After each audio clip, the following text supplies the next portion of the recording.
최근 10년 동안에는 그 S&P 500이 깨진 적이 단 한 번도 없어요. 전쟁 같은 경우는 그건 저는 3월 말에 그냥 끝났다고 봐요. 그냥 시장의 트렌드는 되게 심플해요. 결국 이 사람들을 많이 자르겠구나, 그 남는 돈을 AI에다 갖다 받겠구나, 그럼 그 돈이 어디로 흘러가는가. 투자자분들한테 꼭 부탁드리는 게 올해 휴가 가지 마세요. 돈 많이 모을 수 있는 시장인데 뭘 휴가를 가요.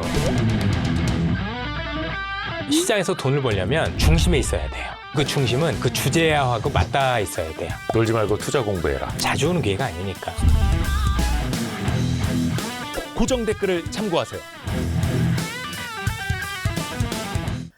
아니 3년 만에 나오셨더라고요. 네, 저희 그렇더라고요. 네, 채널에. 시간이 정말 빨리 가네요. 네. 강wan국 작가님 모셨습니다. 안녕하세요. 안녕하세요. 네. 아니 퀀트 투자 또 전문으로 하고 계시고 제가 찾아보니까 제일 최근에 쓰신 책이 잔력만 보고 주식 투자한다. 맞죠? 네, 그렇습니다. 예, 이게 11번째 책이더라고요. 네, 맞아요. 어떻게 이렇게 하실 수 있는 거예요? 책 쓸 내용은 늘 제 머리에 다 있고요. 요즘은 이제 클로드 같은 애들이 많이 도와주기 때문에 네. 그 속도가 좀 더 빨라졌습니다. 아니 안 그래도 작가님이 이 두뇌는 인간 AI인데 원래 인간 AI인데 여기에 이제 챗GPT랑 클로드가 장착이 돼가지고 요새 좀 더 많은 이제 정보가 안에 있으니까 오늘 저희가 그 정보를 쏙쏙 빼먹어 보도록 하겠습니다. 네, 좋습니다. 네. 아니 오늘 저희가 이제 녹화 들어오기 전에 장을 보니까 8,300대까지 또 이제 오르고 있더라고요. 네, 굉장히 좋은 것 같아요. 네, 어제는 또 왜 이렇게 또 빠지지? 라는 생각이었는데 이렇게까지 하루 오르고 하루 빠지고 이렇게 변동성이 심한 이 시장? 좀 지금 어떻게 보고 계세요? 아무래도 이제 투기 세력도 많이 붙었고 외국인도 붙었고 개인도 붙었기 때문에 변동성이 점점 커지는 거는 어쩔 수 없는 것 같습니다. 아니 근데 외국인은 계속 매도하고 있는 상황 아니에요? 그러니까 이제 네. 매수하고 매도도 하고 하면서 이제 아무튼 이제 그 훨씬 더 많은 사람들이 참여하는 거, 그건 확실하죠. 네. 그렇죠. 근데 작가님께서는 항상 그 계절성, 이게 책 제목도 달력만 보고 주식 투자한다잖아요. 그러니까 네. 계절성으로 이제 몇 월에 들어갔다가 몇 월은 빼고 약간 이런 식의 좀 퀀트 투자, 데이터 기반의 투자를 하시는데 이게 구체적으로 좀 어떤 내용인지부터 잘 모르시는 분들이 있으실 수 있으니까 설명 부탁드릴게요. 그러니까 한마디로 네. 그 자산 시장에는 계절성이라는 것이 있어요. 그게 그 연별로, 월별로, 심지어 일별로 좀 자산이 잘 나갈 때가 있고 좀 못 나갈 때가 네. 있어요. 저는 그 중에서 제일 중요한 사이클이 미국 대통령 사이클이라고 생각을 하고요. 대선. 네, 그렇죠. 예, 예. 네. 근데 그게 그 정치인들의 행보를 보면은 금방 이해를 할 수가 있어요. 사실 이런 거죠. 새로운 대통령이 딱 왔다 하면은 처음 2년 동안에는 그다지 그 사람들이 썩 좋아하진 않지만 우리 국가를 위해서 꼭 해야 되는 일을 하게 되거든요. 이게 미국 지금 기준으로 하는 거예요. 그래서 1, 2년 차에는 주시장이 썩 좋지는 않고 특히 2년 차가 별로 안 좋아요. 왜냐면은 2년 차 중간 선거가 있는데 네. 그 중간 선거가 굉장히 중요한 선거이거든요. 거기서 대통령이 선방을 하면은 6년 더 할 수도 있고, 근데 선방을 못하면은 2년 만에 잘리고 레임덕이 오고 이런 거거든요. 그래서 굉장히 중요하고 정치적으로 불확실성이 큰 선거이기 때문에 2년 차에는 일반적으로 주시장이 망해요. 예를 들면 2018년, 22년 다 그랬고요. 네. 그리고 이제 2년 차 중간 선거가 끝나면 3년 차부터는 대통령이 재선을 생각을 해야 되기 때문에 돈을 왕창 풉니다. 네. 3년 차, 4년 차예요. 그래서 보통 3년 차, 4년 차에는 주시장이 굉장히 좋고 예시 23년, 24년. 네. 그리고 재선에 성공한다라고 하면은 보통은 5년 차, 6년 차도 좋은 편이에요. 왜냐면은 재선을 한 이유가 보통 그때 경제가 좋고 대통령이 뭔가 잘했기 때문에 그렇죠. 이거든요. 네. 그래서 5년 차, 6년 차까지는 가다가 보통 한 7년 차부터 먹구름이 끼어요. 왜냐면은 그 8년 차가 또 굉장히 위험이 높아지는 연도인데 그때는 8년은 대통령이 물러나시고 새로운 두 후보가 오시고 그리고 이 두 후보가 실제로 어떻게 할지 모르기 때문에 정치적, 경제적 불확실성이 엄청 커지고 그리고 기존 대통령 입장에서도 나는 가는 사람이기 때문에 굳이 돈을 많이 풀 필요 없잖아. 얘네들이 알아서 하겠지. 이런 식으로 되는 거거든요. 네. 그래서 일반적으로는 미국 시장이 2년 차랑 8년 차가 굉장히 좀 어렵고요. 다행히도 올해는 6년 차예요. 6년 차. 올해는 그 전 정권이랑 연달아서 보는 거군요. 그렇죠. 그러니까. 사실 6년 차가 중요한 이유가 뭐냐면은 2년 후에 기존 대통령이 계속 할 수 있느냐 없느냐가 되게 중요하거든요. 6년 차에도 중간 선거가 있는데 요번 중간 선거는 좀 덜 중요해요. 왜냐면은 어차피 선거 결과와 관계없이 대통령은 레임덕이 될 것이고 2년 후에 나간다라는 게 이미 딱 정해져 있거든요. 그렇죠. 그래서 이제 정치적 리스크가 별로 없는 선거이기 때문에 그러나 대통령 입장에서는 그래도 내가 이겨야 되기 때문에 돈은 많이 풀거든요. 그러니까 돈은 많이 풀리고 정치적 리스크는 별로 없는 선거이기 때문에 6년 차는 미국 시장이 지금까지 늘 좋았어요. 1945년 후에 6년차가 6번 있었거든요. 네. 6번 다 올랐고 이번이 7번째인데 이번에도 결국은 플러스로 마감을 할 것 같네요. 네. 아, 그러니까- 이런 게 예를 들면 계절성이고요. 네네. 그리고 이제 월 단위로 봐도 이제 보통 직장인들의 연간 흐름이 있잖아요. 기관 투자자라는 사람들도 다 직장인들이거든요. 그래서 그렇죠. 그분들의 패턴이 다 있어요. 예를 들면 미국 같은 경우는 1월, 4월, 7월, 10월 한마디로 분기 첫 분기에 돈이 들어와요. 그러니까 연기금이라든지 뭐 이제 고정 자금들이 들어오기 시작하거든요. 그래서 보통은 1, 4, 7, 10월에 주식이 좋은 편이고요. 여기서 이제 제가 보통은이라는 거 하는 거는 네. 늘 맞지는 않는다라는 네. 거예요. 그리고 기본적으로 사람들이 연말에 돈이 좀 더 많은 편이고요. 좀 더 해피한 것도 있고, 아, 그렇죠. 그래서 연말 연초 요때 이제 돈을 많이 쓰기도 하고, 네. 그 제조업 같은 경우도 이때 발주도 많이 되고 수주도 많이 되고 이런 게 좀 확실히 좀 있고요. 아하. 그래서 이제 보통 11사 천국 50 지옥이라고 많이 해요. 11사 천국 50 지옥이라고 하면 지금 이제 지옥에 들어가는 초입인가요? 아닐 것 같은데, 그렇기는 한데, 네. 그 여기서 또 이제 전환이 한번 있는 게, 그게 제조업 기준으로는 아직도 꽤 잘 맞고요. 근데 그 테크 주식들이 오면서 그게 좀 바뀌어졌어요. 테크 주식들은 워낙 그냥 1년 동안 좀 고르게 승률이 나오는 경우가 좀 많고요. 예외가 8, 9월 요때만 좀 약한 것 네. 같아요. 근데 이제 특히 10년 전부터 그 테크 도미넌스, 그러니까 미국부터 이제 그 테크 기업의 비중이 점점 커지고, 네. 그게 전 세계적으로 흐름이 좀 그렇잖아요. 네. 그래서 그때부터 5월, 10월 지옥이 좀 약화되는 경향이 있고, 그래서 요즘은 11월 시작된 강세장이 보통 한 7월 말까지 가는 경우가 좀 많은 것 같아요. 아. 참고로 7월이 제일 강한 달 중에 하나예요, 아직도. 아, 7월이. 예를 들면 최근 10년 동안에는 그 S&P 500이 7월에 깨진 적이 단 한 번도 없어요. 최근 10년 동안 네. S&P 500이 7월에 깨진 적이 한 번도 없다고요? 한 번도 없고 7월에 압도적으로 승률이 제일 좋았어요. 그게 이제 뭐 여러 이유가 있는 것 같기는 한데 조금 전에 말씀드린 7월에 뭔가 기관 자금들이 들어오는 것도 좀 있는 것 같고요. 네. 그리고 이제 7월에 보통 그 2분기 실적 발표가 그렇지, 나잖아요. 그렇지. 네. 최근 10년 동안에는 이 테크 기업들이 실적 발표가 늘 좋았거든요. 맨날 어닝 서프라이즈거든요. 네. 서프라이즈하고 실제로 수익이 계속 늘기 때문에 테크 주식들이 계속 오르는 거잖아요. 최근 10년 동안에. 그래서 2분기에 서프라이즈가 나오기 때문에 그게 보통 이제 6월 중순 말부터 반영이 돼가지고 그때부터 주식이 오르기 시작하고 그게 7월 말까지 가는 경우가 좀 많고 그 대신에 이제 7월에 실적 발표 다 하고 나면은 어느 정도 이제 재료 소진도 좀 되는 것도 있고 그리고 이제 여름 휴가 뭐 이런 것도 있고 하기 때문에 8, 9월은 좀 별로 안 좋은 것 같아요, 보통. 네. 그러니까 정리해보면, 그러니까 현재 상황을 보면 지금은 이제 대선 6년 차니까 네. 재선 6년 차는 늘 좋았다. 네. 그리고 계절성은 원래 11사 천국 50 지옥이었는데 지금 그거는 이제 제조업 기반에서의 얘기였고 테크 기업들 들어온 이후에는 이 계절성이 조금 깨져서 지금 11월부터 7월까지는 쭉 약간 좋은 패턴을 이어가고 있다. 이렇게 이해를 하면 될까요? 네, 그렇습니다. 네. 근데 갑자기 궁금한 게 이건 이제 미국 기준이잖아요. 네. 근데 우리나라는 또 다음 주에 바로 지방선거가 있는데 네네. 우리나라의 선거에도 약간 이런 패턴이 있나요? 제가 지방선거도 분석을 해보기는 했는데 네네.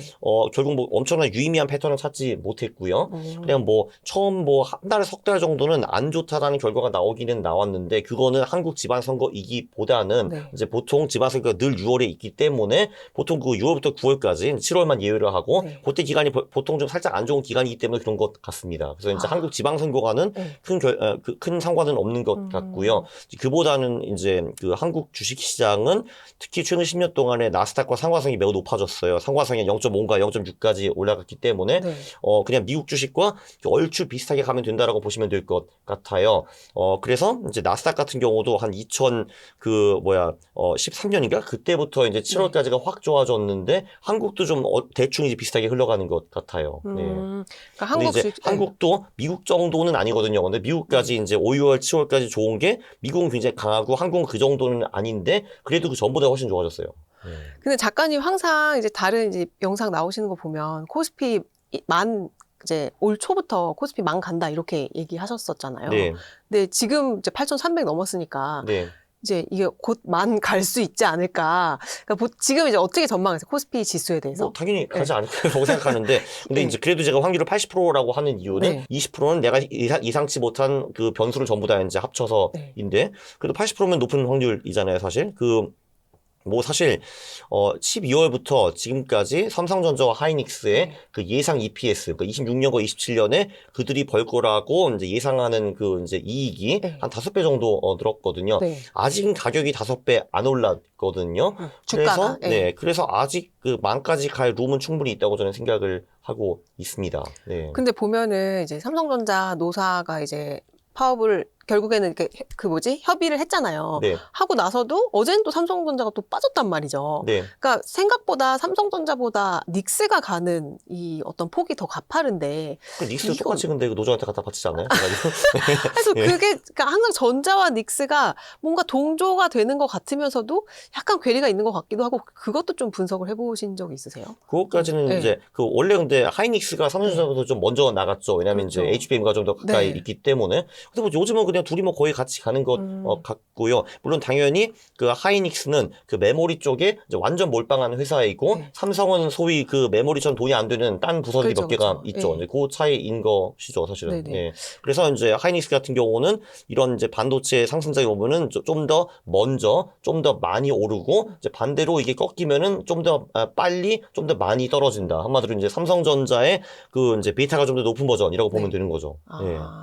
근데 요새 이제 장을 보면 좀 전에도 이제 어떤 변수들에 의해서 이제 80%의 확률로 코스피 만을 간다. 하지만 20%는 이제 뭔가의 변수에 의해서 조정을 받을 수 있다. 이렇게 이해를 했는데 네네. 그 변수가 보통 생각하기엔 뭐 금리나 뭐 환율, 뭐 이런 전쟁이나 뭐 이런 것들을 생각해 볼 수 있잖아요. 네. 근데 요새는 국채금리도 그렇고 4점 넘은 지도 오래고 네. 뭔가 환율도 계속 고환율인데 이게 잘 적은 그 변수가 기존의 변수들이 안 맞는 것 같은 느낌이 든단 말이죠. 지금 제가 네. 말씀은 하는 그 20%는 그런 거 말고, 네. 그런 거 다 알려져 있기 때문에 네. 그거는 시장을 더 이상 건드릴 수가 없고요. 네. 그러니까 우리가 지금 아예 모르는 그런 변수가 언제나 어디선가 터질 수 있기 때문에 그걸 20%를 말하는 거예요. 그 약간 천재지변 같은 그런 예, 거예요. 맞아요. 예를 들면 네. 뭐 2019년 말에 우리가 코로나가 다음에 터져가지고 우리 전부 다 2년 동안 집에서 이제 기어다니고 있을 거다. 이건 아무도 예상 못했잖아요. 그런 거. 그렇죠. 예를 들면은. 네. 근데 그런 거는 언제든지 네네. 어디든지 터질 수 있기 때문에 네. 그 확률을 저는 20%로 보는 거예요. 네. 네. 근데 그러면은 금리와 환율은 왜 원래는 금리가 오르면 주식시장은 금리 인상이 제일 취약한 곳이 위험자산인데 네네. 왜 지금은 그게 잘 안 통하는 거예요? 뭐, 사실 그게 이제 금리도 이제 분석을 해보면은 그 금리가 시장을 망하게 한 적도 있고 그렇지 않은 경우도 이제 있거든요. 아, 근데 그래요? 이제 저도 이제 분석을 해보니까, 사실 그 금리 자체 오르는 것보다는 이게 예를 들면 뭐 이제 그 전체 신용에 어느 정도 영향을 주는가. 그래서 이제 크레딧 스프레드 같은 게 올라가나 뭐 이런 게, 그러니까 그거를 같이 이제 지켜봐야 된다. 네. 그게 이제 안 움직일 경우에는 그냥 금리 오르는 것 자체로는 뭐 시장을 죽일 수 없다. 이런 식으로 이제 AI들이 분석을 해주더라고요. 네. 그래서 이제 근데 그게 맞는 것 같기는 하고요. 네. 그리고 어떻게 긍정적으로 보면 금리가 오른다는 거는 경제가 좋다라는 얘기도 이제 되는 거거든요. 그래서 보통은 사실 금리 상승 초반기에는 장이 안 무너지는 경우가 훨씬 더 많았죠. 네, 사실은. 예. 그렇구나. 지금은 뭐 금리를 아직 올리진 않았으니까. 뭐 그것도 상승, 그렇고 일단 근데 이제 시장 금리는 사실 좀 오르긴 네. 올랐거든요. 이제 네네. 미국 10년째, 30년째 뭐 이런 그렇죠. 것들은. 네. 근데 이제 걔네들이 이제 그 올라도 어떻게 보면 긍정적으로 그러니까 인플레이션 오르는 것도 사실 뭐 지금 경제가 좋아서 그런 거 아니냐 이런 식으로 어느 정도 볼 수도 있는 것 같아요. 네. 그렇구나. 전쟁 같은 경우는 네. 그건 저는 3월 말에 그냥 끝났다고 봐요. 그냥 지금 이제 하는 것 같기는 그래서 한데. 다시 뭐 네. 공격을 한다 뭐 이런 뉴스들도 나오는데. 근데 이제 3월 말에 다 눈치를 챘죠. 이게 더 이상 이제 크게 더 악화될 가능성은 이제 없고, 해봤자, 아주 작은 국지전이구나라는 것을 금융시장이 다 파악을 했어요. 사실 이제 금융시장은 이제 형태보다는 그 방향을 보거든요. 그러니까, 여기서부터 더 이제 최악으로 내려갈 가능성은 이제 없다. 여기서부터 무조건 좋아지는 것밖에 없다를 3월 말에 판단을 한 거예요. 한마디로 금융시장이. 네. 그럼 이제 전쟁 이슈는 더 이상 시장에 그렇게 3월 초처럼 큰 충격을 주진 않을 거다. 그리고 사실 냉정하게 봐도 저거 사실 아무것도 아닌데 이제 언론이 쓸 게 없으니까 그냥 이제 쓰는 거잖아요, 솔직히. 네, 언론인으로서. 별것도 아니다, 네, 네. 매일매일 쓸 게 없어요. 네, 그렇죠. 맞아요. 네, 쓸 게 네. 없고. 그래서 이제 뭐, 여름엔 진짜 독일 신문 같은 경우에는 중국의 살포대가 넘어졌다 이런 거 쓴다고요, 진짜 신문에. 네. 독일에서 정말 오래 쓸게 계셨잖아요. 그렇죠? 네. 아니, 이제 신문 기자들끼리 그런 얘기를 아침에 음. 이제 지면 회의할 때 네. 진짜 쓸 게 없는데 하면서. 신문 지면이 너무 광활해. 이걸 백지로 우리가 낼 수는 없잖아. 그쵸, 막, 네. 예, 그런 얘기를 하다 트럼프 보니까. 기침을 했대. 기침? 아픈 거 아니야? 손에 네. 몽이 들었대. 약간, 예, 그렇죠. 그렇죠. 네. 예. 아니, 근데 이번 주 이제 초에 이제 예. 우리 시장에서는 이제 되게 핫한 이슈가 예. 삼성전자, 하이닉스, 레버리지, 단일 종목 아, 예, 그 네, 네. 상장한 예. 거였잖아요. 예.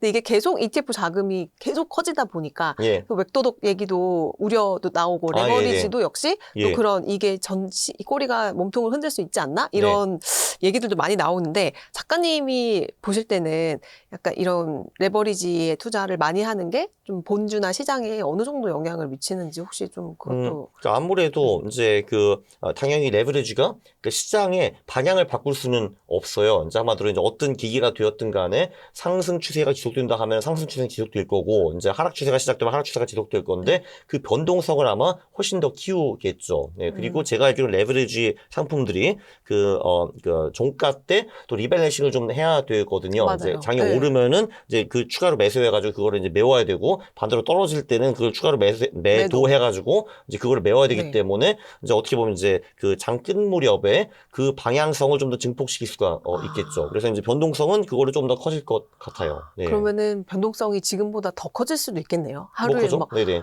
와, 이제는 하루에 5%뭐 오르고 5% 빠지는 거는 너무 익숙해지는. 거의 다 해보시잖아요. 그 정도 가지고. 네. 아니, 그러면은 지금 사실 반도체만 가는 국면으로 봐도 되잖아요. 지금 그렇죠. 예, 네네. 근데 좀 이럴 때 우리가 약간 유의 깊게 봐야 되는, 또 작가님이 보고 계시는 좀 주목해서 보는 섹터나 이런 것들이 좀 있을까요? 그러니까 여기서 이제 너무 이제 많이 생각을 하면서 그 차세대 섹터, 뭐 반도체 다음 섹터 이런 거 하는 거는 사실 이제 좀 별로라고 생각을 하고요. 그냥 오른 놈이 계속 가거든요, 보통 이게. 네. 그래서 이제 이번 장에는 확실히 반도체가 이제 테마이고, 그걸로 아마 갔다가 그걸로 깨질 거예요, 결국은 장이. 이제 이게 뭐 언제인지 모르지만 아마 네. 내년이라고 좀 보이긴 한데, 네. 근데 이제 네, 그럴 때는요, 그냥 추세를 타는 것이 굉장히 좋고요. 추세를 타는 게 좋고, 여기서, 갑자기 화장품이 덜 올랐네? 화장품 사자. 이러면 안 되는 거예요. 그러니까 이러면 안 되는 거고, 그냥 가는 거를 이제 가는 거고요. 근데 이제, 그래도 보면 당연히 이제 반도체도 있고, 그 반도체 기판이나 장비도 있고, 그리고 전선 같은 것도 있어요. 그게 사실 모든 것이 어떻게 보면 AI랑 이제 관련되어 있거든요. 네. 그래서 그 AI와 꽤 직접적인 연관이 없는 거는 하지 마세요. 네, 그렇죠. 화장품은 AI랑 관련이 별로 없거든요. 근데 그런 거 하면 안 되는. 네. 제가 이제 화장품 예로 하는 겁니다. 화장품 네. 좋아해요. 네. 저는 안 바르지만 아무튼 이제 그러니까 화장품 싫다는 건 아니고요. 근데 네. 아무튼 AI랑 관련은 없잖아. 그럼 이제 투자할 필요는 없는 거고요. 그래서 예를 들면은 요즘에 이제 비트코인 채굴 회사들도 엄청 오르고 있어요. 얘네들이 이제 더 이상 비트코인 채굴을 안 하고 그거를 이제 DB화 시키더라고요. 그러니까 이제 데이터 센터화 네. 시키더라고요. 맞아요. 그래서 많이 오르고 있고 그건 이제 AI와 관련이 있는 거고. 네. 그러니까 예를 들면은 이제 전선 같은 거, 그 데이터 센터에 깔 전선이 부족하다 이런 거 이제 오르고 있고요. 그 데이터 센터에 필요한 이제 원자재가 예를 들면 구리, 알루미늄, 우라늄이 있다 이런 건 이제 오르는 거고요.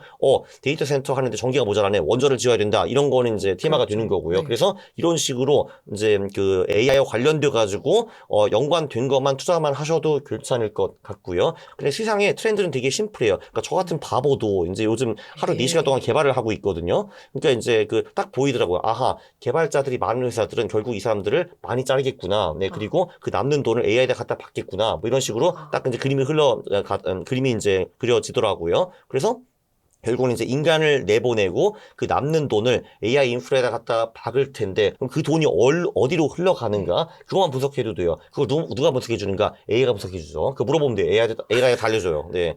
이렇게 물어봐요. 야, 지금 요번에 메타가 또 이제 직원이 20% 잘랐다는데 8,000명을 잘랐는데. 예. 네, 그게 시작일 거거든요, 아마. 근데 사실 이제 아마 20% 남기고 나머지를 자를 거예요, 제 생각엔 결론적으로. 이제 그렇게 결국 갈 건데 그러면은 야, AI야, 이 돈이 어디로 가는 거냐면 걔가 친절하게 다 분석을 해줄 겁니다. 네. 아니 근데 네. 저는 진짜 걱정인 게 메타가 시작일 거라고 하셨잖아요. 그럼요. 그러면은 사실 소프트웨어 기업들도 지금 많이 사람들 내보내고 있고 이게 금융으로까지 고용이 점점 줄어들고 있는데 저는 늘 금융은 이제 금융기관 90% 없애고 네. 남은 기관에서 90% 잘라야 된다고 늘 주장하는 사람이에요. 아, 네. 왜요? 아니 블록체인 세대에 그게 왜 필요해요? 와, 아니 그러면은 사람들이 다 일자리가 없어가지고 그러면 소비를 할 대상이 없는 거고 그러면 고용 충격이 오면 실업률이 올라가면은 경제가 안 좋아져서 주가도 빠질 수 있는 그런 로직으로 생각할 수도 있는 거 아니에요? 그건 저는 별로 그렇게 걱정을 사실 안 하는 게 네. 어차피 AI 로봇들이 이제 우리의 생산성을 극대화해가지고 그 GDP가 이제 10배, 100배 올라갈 거고 이제 물론 그거 소유자들이 99.99%를 가져가고 그렇죠. 0.01%를 복지로 베풀 텐데 근데 그 복지를 베푸는 것이 아마 지금 우리 GDP보다 훨씬 높을 거예요. 네. 그래서 이제 일론 마스크가 말하는 보편적인 이제 보편소득. 그 네. 보편 고소득 그게 결국은 실현화가 될 거기 때문에 걱정은 하나도 안 해요. 아, 네. 그러면 일론 머스크의 생각과 완전히 이제 거기에 완전 동의를 하시는 거네요. 네, 예. 아, 그렇구나. 그럼 우리는 더 열심히 투자를 해가지고 그 AI의 흐름에 따라서 빨대를 꽂아놓는 거가 제일 자산을 불리는 방법이겠네요. 네, 맞아요. 이제 그것도 있고, 그리고 그냥, 솔직히 저는 그냥 아무것도 안 하고, 그냥 본인이 원하는 대로 살면 된다고 생각을 해요. 어차피 굶어 죽질 않아요. 네. 아니, 먹고 사는데 아무 지장 없어요. 네. 아니 4시간 동안 예. 뭐 개발하시는 거예요? 투자 플랫폼이요. 왜냐면은, 네. 저는 그래도 투자가 취미이기 때문에 계속, 이제 AI가 오든 멀든 100년 동안 투자를 할 거거든요. 근데 이제, 제가, 원래 투자 정보를 끌어오는 사이트들이 한 10개에서 15개 정도 있었는데, 네. 그게 되게 귀찮잖아요. 특히 그렇죠. 유료 사이트도 있었고, 무료 사이트도 있었는데, 그래서 제가 그거를 그냥 싹 제 사이트에 그냥 몰아 넣었어요. 제가 이제 딴 사이트 갈 필요 없게. 오, 그냥 그거죠. 네. 그 사이트는 그럼 일반 저 같은 사람도 볼 수 있는 사이트예요? 그렇죠. 뭐 지금은 이제 당연히 언젠가 유료를 하겠지만, 네. 그게 몇 개월 걸리기 때문에 그때까지 무료죠. 네. 아, 그래요? 예. 뭐라고 검색하면 돼요? easyinvesting.app이요. 이지? Easy Investing. 쉬운 쉬운 투자 .app. 앱이요? 네. 아, 왜냐면은 컴으로 하면 그 사이트가 비싸가지고 제가 앱으로 했어요. 네. 아, 근데 도메인 이게 문제가 도메인을 닷앱으로 하신 거구나. 네, 그렇죠, 그렇죠. 오. 컴으로 하면은 막 네. 뭐 몇백만 달라고 하더라고요. 싫어. 하고 앱으로 하면은 이제 월 10불로 되더라고요. 그래서 월 10불 끝났어요. 오, 이거 저도 월 10불이 참고하겠습니다. 아니라 연 10불. 연십불? 네. 오, 예. easyinvesting.app. 예, 오, 그렇습니다. 또 참고해가지고 또 투자 열심히 해보도록 하겠습니다. 네. 그러면은 아까 말씀 주신 것 중에 이제 반도체가 이제 내년까지는 갈 거다. 이렇게 이제 예상하신다고 했는데 네. 혹시 그거의 근거도 여쭤봐도 될까요? 당연히 네. 그 후까지 갈 수도 있다고 저는 생각을 네, 네. 하고요. 요즘 트렌드는 진짜 그거더라고요. 구글 코파운더가 요즘 이런 말을 했어요. 이제, 야, 우리가 파산할지언정 이 AI 레이스에서 지진 않겠다라고 했거든요. 아, 그쵸. 네, 그게 이제 코스피에 투자하는 저에게는 거의 이제 음악보다 훨씬 아름답게 들렸어요. 왜냐면 그게 딱 보이잖아요. 그 돈이 어디 갈지. 네. 네. 그래서 이제 그 돈이 이제 반도체로 좀 가고 있거든요. 네. 이제 엔비디아, TSMC, 뭐 삼성전자, 뭐 하이닉스 그렇죠. 쪽으로 가고 있는데, 일단 내년까지 갈 거는 확실한데, 물론 저도 사실 이 빅테크들의 캐펙스 계획 이런 거가 어떻게 변할지 알지 모르거든요. 네. 그래서 그 후에는 저는 모르겠다라는 거예요. 더 갈 수도 있어요. 네. 더 갈 수도 있고 아닐 수도 있고. 근데 이제 통상적으로 이 반도체 사이클이 이제 보통 이제 한 그 정도 가면은 끝나기는 하거든요. 그러나 이번 사이클은 굉장히 엑셉셔널한 강한 사이클이기 때문에 더 갈 가능성도 있다. 이런 거죠. 아. 네. 근데 뭐 내년부터 제가 알 수 없죠. 네. 그렇죠. 제가 어디서 무슨 이제 그 아티클을 봤는데 이제 옛날에 그 닷컴 그 모바일 앱 시대에 막 나왔을 때랑 비교해가지고 AI 시대랑 비교해 놓은 게 있더라고요. 예, 그러니까 예. 처음에는 이제 지금처럼 뭐 이런 GPU가 어떤 그런 인프라를 까는 거에 이제 돈이 몰리고 그 다음에는 이 서비스 쪽으로 다시 이제 가는 이제 뭐 아마존이나 뭐 이런 플랫폼들 회사로 딱 이 주가가 이렇게 옮겨가더라고요. 이게 딱 근데- 5단계예요. 5단계. 예, 예. 그러니까 첫 번째가 칩 쪽이고요. 예. 예, 그리고 이제 2단계가 그 데이터 센터 인프라고요. 그렇죠. 예. 세 번째가 원자재예요. 예, 그러니까 그게 지금 1, 2, 3단계가 지금 진행이 되고 네. 있고요. 그다음에 이제 4단계가 이거를 이제 AI를 제조업에 이제 접목시켜 가지고 생산성 폭발이 있는데 요 사업을 아마 중국이 먹을 것 같아요. 그러니까 예. 로봇 말씀하시는 거죠? 예, 맞아요. 그쪽은. 그러니까, 예, 예. 그러니까 로봇과 AI를 제조업에 결합하는 제조업. 거. AI와 근데 이제 제조업. 근데 예. 생각을 해보면은 이제 중국이 그 AI와 로봇 둘 다가 미국보다는 조금 더 기술이 처지는 한 1.36 정도라고 저 보기, 그러니까 36가 아니라 네. 1.36 1. 또는 1.56 이 네. 정도인데, 근데 그 제조업에는요 사실 최첨단 AI와 로봇을 갖다 낼 필요는 없거든요. 없죠. 네. 그러나 요 두 개를 1.36 정도로 하는 나라가 사실은 미국과 중국밖에 없어요. 우리는 LLM 없잖아요. 네, LLM이 전혀 없잖아요. 사실. 네. 하이퍼 저거 있잖아 네이버. 뭐 3년 안 되는 것도 가지고. 네, 네, 네, 그거 알겠습니다. 누가 쓰겠어요. 네, 네. 이제 그래서 이제 결국은 이제 그리고 실제로 이번에 이제 그 5주년 계획 나왔거든요. 네네. 중국에서 네. 이제 그 5년 경제 계획이 네. 나왔는데 그 계획이 전부 다 거기에 포커스가 되어 있어요. 이제 AI로 첨단 제조업을 네. 우리 걸로 만들겠다. 그렇죠. 지금은 이제 얘네들이 중저가 쪽으로 완전히 잡았는데 네, 네. 초고급 한마디로 이제 독일, 일본, 한국을 위협하겠다라는 식으로 온 거예요. 네. 근데 저는 그게 성공할 거라고 이제 봐요. 왜냐하면은 이제 AI도 꽤 지금 잘 만들고 있고 네. 로봇도 꽤 잘 만들고 있고 네. 그리고 지금 자원을 전부 다 이제 투입해가지고 그거를 받쳐주는 이제 AI 데이터 센터와 원자재 인프라 모든 걸 갖다 받고 네. 있거든요. 그리고 이제 미국은 제조업이 없잖아요, 기본적으로. 그렇죠. 네, 그래서 이제 중국이 요 4단계는 아마 먹을 것 같고요. 그리고 이제 말씀하신 5단계는 그 AI 플랫폼들이 네. 되겠죠. 네. 지금도 이제 우리가 이제 깨어있는 시간의 한 절반 정도는 그러니까 사실 이제 그 온라인 플랫폼에서 그렇죠. 보내고 있잖아요. 유튜브 이제 보고. 그러니까 일하지 않는 시간. 네. 집에 가면 맨날 이제 유튜브, 인스타그램, 이제, 저희 같은 늙은이들은 이제 페이스북도 하고, 그리고 뭐 이제 요즘 젊은이들은 스레드도 하는 것 같고. 저기 이제 센로그. 네? 센로그 모르세요? 그럼 전 늙은이라서 잘 모르겠고요. 뭐 요즘 네네. 틱톡도 많이 하는 거 젊은이들은 하는 것 같고, 뭐 넷플릭스 이런 거. 거기서 네. 사실 모든 시간을 다 보내잖아요. 그렇죠. 근데 결국은 이제 거기까지 AI까지, 지금 물론 걔네들도 AI를 접목을 하고 있지만, 이제 그 아예 AI 플랫폼들, 정말 우리의 중독성을 이제 증폭해가지고 아예 떠나지 못하게 하는 맞춤형 컨텐츠를 줄 수 있는 그런 플랫폼이 나오겠죠, 몇 개가. 그리고 걔네들이 우리 돈을 완전히 빨아가겠죠. 그건 미국에서 나올 거예요. 그렇죠. 네. 그래서 이제 4단계는 중국, 5단계는 미국이 다시 먹는데 미국. 네. 그 대신에 한국은 1단계, 2단계, 3단계가 굉장히 강한 국가이기 때문에 이 AI 레이스에서 굉장히 잘 나가는 나라 중에 하나입니다. 다행히도. 네. 사실 그리고 재밌는 게 이게 레이 달리오 선생님이 한 2년 전에 네. 국가 파워 랭킹을 발표한 적이 있어요. 네. 그 당시 한국이 5위였거든요. 네. 근데 그래서 이제 그분이 그거를 매년 업데이트한다고 약속을 하셨는데 약속을 안 지키고 계세요. 그래서 제가 했거든요, 그거를. 네. 그 PDF를 AI 던진 다음에, 그러니까 2개 AI 던진 다음에, 네. 야, 레이 달리오 선생님이 이렇게 말했고, 이 로직으로 파워 랭킹 발표하셨는데, 지금 2년 후에 데이터로 네가 네. 해봐 하니까 한국이 공동 3위까지 올라갔어요. 오, 정말요? 네, 미국, 중국 다음에 네, 네. 공동 3위가 지금 이제 그 독일, 일본, 네. 그 한국이고 인도가 근소한 차로 6등이거든요.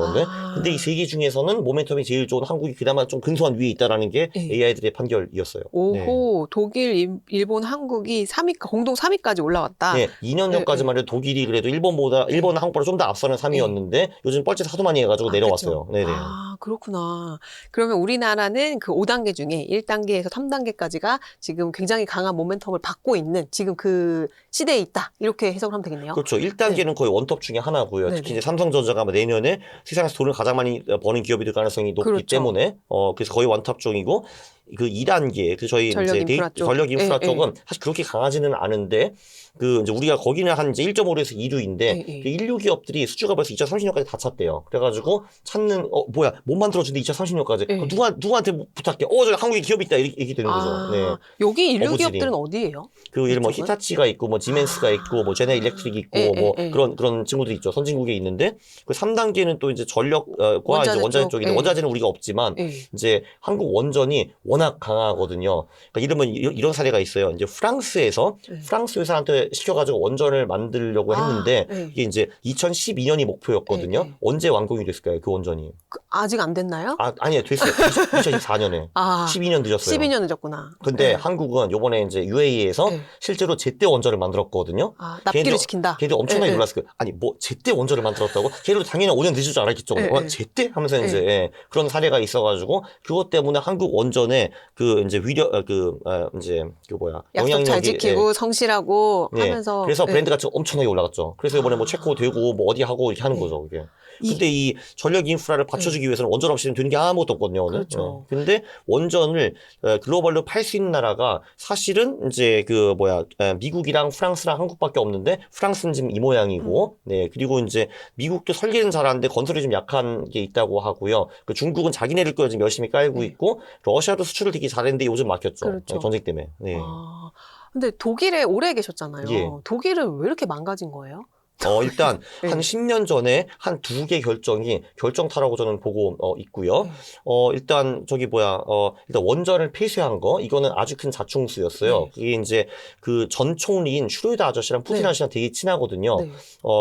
그래서 이제 둘이 이제 파이프라인을 만들고 이제 한마디로 가스를 러시아에서 갖고 오면 된다라고 했어요. 그래가지고 이제 너드 스트림 같은 걸 만들었는데, 근데 물론 그 슈르더가 그거를 깔았지만 이제 메아켈이 16년 근무를 하면서 그거를 리버스할 수도 있었는데 안 했고 오히려 원전을 없애버렸거든요. 근데 러시아 가스가 이번에 끊기니까 이제 에너지 가격이 폭등하고 그게 없으면 제조업이 제대로 안 돌아가잖아요. 그쵸. 제조업 가격이 비싸져가지고 경쟁력이 떨어지고 그래서 이제 독일 제조업 기업들이 폭망했어요. 정말 놀라운 거는 현대 기아차의 시가총액이 독일 3대 자동차 합친 것보다 더 커요, 지금. 이건 정말 대단하지 않습니까? 예. 정말요? 정말 10년 전, 네. 10년, 20년 전까지만 해도 정말 그 독일 애들은 현대차를 똥으로 봤거든요, 거의 근데. 아마도 이제 그 똥인데 싸니까 우리가 이제 가난한 애들은 사준다 이거였거든요. 그렇죠, 근데. 그렇죠. 근데 지금은 현대 기아차의 시가총액이 걔네 3대 그 합친 거보다도 커요, 지금. 예. 정말 어메이징 합니다. 진짜 어메이징하다. 이거를 한 동시대에 볼 수 있다니. 그렇죠. 네. 그리고 이제 두 번째는 이제 그때 이제 시리아 난민들이 왔을 때, 그 메르켈 총리가 Wir schaffen das. 그러니까 우리는 할 수 있다 해가지고 그들을 받아들이기 시작했거든요. 근데 지금은 난민들을. 몇백만 명이 와 있고 걔네들이 네. 애들도 굉장히 많이 나거든요, 그게. 왜냐면 독일은 애 한 명 나면은 한 달 250유로를 줍니다. 38만 원 정도. 그렇죠. 아니야, 40만 원이네, 이제. 네, 환율이 그렇죠. 올랐기 더 때문에. 올랐으니까. 그래가지고 이제 아랍 난민들 중에서 물론 다는 그렇지 않지만 상당 부분의 비즈니스 모델이 그냥 엄마 아빠예요, 그냥. 애를 7명, 10명 낳고, 그리고 또 보조금까지 잔뜩 주거든요, 그 독일 국가에서. 그래서 일을 안 해도 이제 보조금 줘가지고 생활비 주지, 애를 낳으면 이제 또 킨더겔트, 그러니까 아동수당 주지, 그리고 집도 주고요, 난방도 해주고, 의료보험까지 주거든요. 짱이에요. 네. 그래가지고 이제 미친 듯이 오고 있거든요, 근데 얘네들이 또 이제 독일 법규를 지키네. 그런 것도 또 아니거든요. 그래서 이제 제가 쇼크를 먹은 게, 제가 최근에 이제 독일에 사는 이제 한국 애들이 몇 명 왔거든요. 그래서 이제 얘기를 해보니까 지하철을 더 이상 못 하겠대요. 예? 지하철을 못 한다고 하니까 아니 본인이 지하철 타고 있는데 옆에서 그 아랍 두 명이 칼부림질을 하더래요. 근데 그래가지고 한 명이 막 찔려가지고 다치고 있는데 경찰이 오더래요. 그러니까 야야 이런 거는 너무 자주 있어가지고 신고감은 아닌데요 하고 가버리더래요. 근데 그래가지고 제 친구 옆에서 그 애엄마거든요. 근데 그러니까 아무튼 이제 그래서 와, 그때부터는 더 이상 네. 이제 지하철을 안 타고, 이제 얘가 이제 프랑크푸르트에 사는데, 당연히 도심은, 그 아랍 애들밖에 안 보이고, 가끔 독일 애들이 보여요, 거기. 그러니까 이 정도기 때문에, 와, 진짜. 예. 와, 옛날에 그 독일이 아니구나. 그 두 결정, 한마디로 이제 원전을 깨부시고, 원전 부시고. 이제 그러니까 아랍 애들과 남. 아프리카 애들을 엄청나게 많이 받았다. 그게 이제 엄청난 자충수인 것 같고, 근데 이게 독일만 그런 게 아니에요. 지금 이제 그 런던이나 프랑스, 영국, 프랑스도 비슷해가지고, 지금 유럽에서 꽤 많은 도시에서 신생아 중에서 가장 많은 이름이 모하메드거든요. 네. 아, 정말요? 네, 독일 함부르크나 베를린이나 그런 데도 그래요. 베를린에서 가장 많이 태어나는 신생아 이름이 모하메드예요. 네. 네. 오케이. 그럼 다시 그 AI 1단계에서 5단계 얘기로 돌아와서. 그렇습니다. 그러면 4단계는 이제 중국이 많이 이제 갈 거고. 예. 그러면 중국 쪽에도 우리가 지금 뭐 투자를 해봐야 된다는 그런 아이디어도 생각해 볼 수 있을까요? 제가 중국 이제 상해 ETF 자체는 지금 투자를 하고 있는데요. 그래요? 이제 제가 개별 쪽은 분석을 그렇게 잘 하지는 못했어요, 솔직히 말해서. 네. 근데 뭐 계속 이제 엑세스 나오는 거는 유니티가 상장 한 해 만에 이런 거 있는데, 유니티가 이제 그쪽 로봇 기업 중에서는 가장 최강 기업인 것 같고요. 근데 아직은 상장을 안 했고, 맨날 한 해 만에만 하는데 아직은 안 한 것 같습니다. 그쪽은 제가 확실히 좀 계속 보고 있고요. 아, 관심 갖고 보고 계시는구나. 네. 우리나라 로봇 기업들도 사실 여기에 많이 그래도 우리나라 기업 못해요.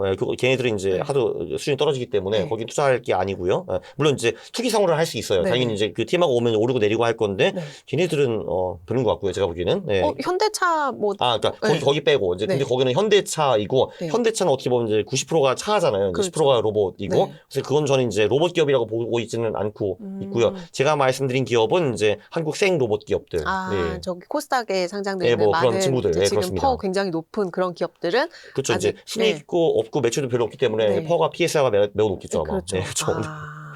그러면은 또 마지막 질문은 이 1단계에서 5단계 마지막 질문은 5단계는 결국엔 플랫폼 기업들이 차지를 할 텐데, 여기는 기존의 빅테크들로 갈 가능성이 높다고 보세요? 아니면 새로운 기업들이 더 생겨날 거라고 보세요? 전 둘 다라고 봐요. 사실 이제 AI 투자를 가장 많이 하는 기업들이 지금 빅테크 기업들인데, 근데 이제 그 산업과 경제 역사를 보면은 사실 이제 그런 기업들은 본인의 그 기존 사업이 있기 때문에 그거를 깨고 뭔가 새로운 걸 하기가 되게 어렵거든요. 그래서 요번 이제 AI 플랫폼들이 만들어지면서 분명히 새로운 강자들이 몇 개 생길 거라고 생각을 해요, 사실. 완전 뉴비로. 그렇죠. 네. 뭐 사실 뭐 예를 들면 오픈 AI와 이제 엔트로픽도 조만간 상장을 하는데, 걔네들도 어떻게 보면 이제 신세대 기업 중에 하나라고 볼 수가 있는 거죠. 물론 걔네들이 가장 대표적인 기업들이고, 이제 지금 우리가 잘 모르는 그런 비슷한 이제 엄청난 플랫폼 기업들이 분명히 나올 겁니다. 예를 들면 사실 구글 같은 경우도 이 트랜스포머 기술, 그러니까 LLM 기술을 걔네들이 네. 사실 만든 제일 거잖아요. 먼저. 논문으로 쓰고. 근데 걔네들 기존 사업인 서치 사업에 이게 악영향을 미칠까봐 이거를 제대로 사업화를 못한 거죠. 근데 오픈AI와 안트로픽은 잃을 게 아무것도 없고 이제 신생 기업이기 때문에 야, 저걸 우리 LLM 만들자 해가지고 만드니까 그 후에 부랴부랴 다시 이제 구글이 핫서비스를 딥마인드에서 야, 그 딥마인드 그것도 있고 와, 이제 AI 해 해가지고 지금 제미나이를 강화하고 있는 거잖아요. 어떻게 보면 아이러니한 게 기술은 구글이 다 만들었는데 맞아요. 지금 어떻게 보면 좀 후발주자잖아요. 아직도. 네. 이제 그런 거죠, 사실. 그러니까 이게 기존 플레이어들은 그 자기네들 기존 사업을 깨부시기가 굉장히 어렵기 때문에 좀 늦어질 수밖에 없어요. 네. 애플에 대한 뷰도 있으세요? 애플이요. 네. 그러니까 애플 같은 경우도 지금 보면은 AI 도입이 좀 현저히 좀 늦은 늦죠. 편이잖아요. 네. 사실 그게. 그것도 사실 똑같은 이슈이죠. 그럼 당연히 도입을 할 건데, 근데 이제 이 AI에서 그 주도권을 유지하고 나갈 수 있는 게 그거는 저는 잘 모르겠어요, 사실은. 네. 오케이, 알겠습니다. 그 아까 오픈AI 엔트로픽 얘기를 이제 나왔으니 말인데 이제 올해 하반기에 다 상장을 할 예정이잖아요. 스페이스X부터 네네. 시작해 줄줄줄줄이 이렇게 대형 IPO들이 이제 예고가 돼 있는데 네.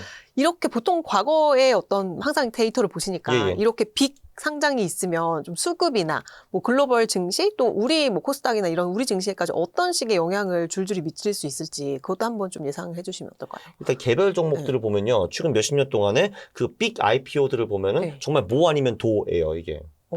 그래서 이제 성장을 해가지고 한 뭐 1개월, 3개월, 6개월, 1년 흐름을 보면은 그 후에서도 완전 폭등해서 올라간 친구들도 있고 완전히 꼬라박은 친구들도 있어요. 그 해당 종목 네, 말씀하시는 맞아요. 거죠? 그건 그렇고, 그리고 이제 시장 전체 차원에서 이제 보면은 그게 왜 미국 같은 경우는 1980년부터 그 연별 데이터가 있고 2000년부터는 분기 데이터가 있어요. 네. IPO 관련해가지고. 네. 그래서 보면은 이제 IPO들이 이제 폭증하기 시작한 시대가 있거든요. 예를 들면 이제 1999년, 2000년이 있고, 그리고 이제 2022년, 21년도 있고, 맞아요. 2007년도 있고 뭐 그러거든요. 근데 그래서 이제 보면은 아마 올해 2분기가 그 IPO가 폭증하는 시기의 첫 분기가 될 것 같거든요. 이제 스페이스X의 기정사실이고, 그리고 네. 이제 3, 4분기에 오픈AI가 엔트로픽이 상장을 할 거기 때문에 네. 그 세 개 회사가 지금 밸류에이션 1조 달러가 넘어가잖아요. 그래서 2분기에 시작을 하는데 보통 시장은 언제 꺾이냐 하면은 이제 그러니까 그 IPO가 처음 폭등하는 그 분기가 아니라 그 분기에서 한 3, 4, 5분기 후에 꺾이기 시작해요. 그러니까 내년이라는 거죠. 내년 2분기, 3분기 뭐 그 언저리에. 그럴 수밖에 없는 게 일단 대형 IPO가 나간다는 거는 그때 시장 분위기가 대단히 좋다는 거잖아요. 지금 좋잖아요, 분위기가. 좋죠. 왜냐면 시장 분위기 안 좋으면 뭐라 IPO를 하겠어요, 당연히. 왜냐면은 IPO를 한다는 거는 내 회사의 주식을 그래도 합리적이거나 비싸게 팔아가지고 우리 회사가 최대한 많은 자금을 조달해야 되는 그렇죠. 거잖아요. 그래서 당연히 지금 분위기가 좋은데 그런 대형 IPO가 한두 개 나왔다고 해서 그 분위기를 꺾을 수는 없는데 그게 누적이 되면은 당연히 이제 주식이 공급이 늘어나니까 꺾이는 거죠. 그냥 아파트랑 똑같다고 보시면 돼요. 이게 부동산 시장이 엄청 좋은데 뭐 갑자기 뭐 신형 아파트가 뭐 이제 뭐 두세 개 뭐 공급이 되었다 하면은 그거 자체로 시장을 꺾을 수가 없는데 갑자기 뭐 신도시가 생겼대. 신도시가 2개가 생겼대. 3개, 4개 이러면은 공급 과잉 때문에 결국은 가격이 폭락하는 거죠. 똑같은 이유예요, 그냥. 근데 그 기간이 이제 IPO가 이제 딱 시작되는 순간부터 보통 한 3, 4, 5분기 맞아요. 정도 네네. 시간이 걸린다. 그렇죠. 그러면 내년 2분기에서 내년 말 요 정도로 생각을 해볼 수 있겠네요. 그렇죠. 그리고 이제 원래 기절성도 보면은 이제 아무래도 이제 상반기보다는 하반기가 좀 약간, 그러니까 하반기가 아니라 뭐 5월, 뭐 10월 그 언저리가 약한 것도 좀 있기 때문에 그거 겹쳐갈 가능성이 꽤 있죠. 네. 근데 보통 이제 이번에 IPO 하는 거는 엄청나게 규모가 크잖아요. 네. 그 어떤 때보다 크잖아요. 스페이스X 같은 경우도. 예. 그러면은 사실 돈이 그쪽으로 몰려갈 텐데 그러면은 우리나라 같은 이제 그러니까 이익이 많이 난 시장부터 보통 팔아가지고 글로 갈 수 있는 가능성이 높은 거 아니에요? 뭐 사실 이제 모르죠. 이제 사실 모르죠. 몸에 투자하는 경우도 많기 때문에 오히려 이제 안 나간 거로 팔고 갈 수도 있는 거고 뭐 그래도 뭐 지금 조달하는 금액이 500억, 600억 불 정도인 것 같은데 뭐 미국 시가총액이 뭐 70조잖아요 지금 사실. 그래서 뭐 0.1%인데 그게 뭐 그렇게 엄청 대단한가? 그거까지 모르겠어요. 그거 하나는 별거 아닌 것 같아요. 근데 이제 스페이스X 어느 정도 성공하고 오픈AI랑 안트로픽도 하면은 이제 호시탐탐 노리든 많은 이제 비상장 기업들이 나도 VC들이 이제 야야 빨리 상장해야지 우리 엑시트해야지 이런 거 당연히 많겠죠. 직접 혹시 투자할 계획도 갖고 계세요? 저는 안트로픽 이미 투자하고 있습니다. 엔트로픽에 투자 어떻게 코인 비상장? 코인 거래소 다 올라가 있어요 이미. 아 그래요? 네네네. 예. 이 얘기를 또 우리가 해야 되는데. 그건 다음 주에 몰라주세요. 뭐 중간에 적절히 잘라주시겠죠. 알겠습니다.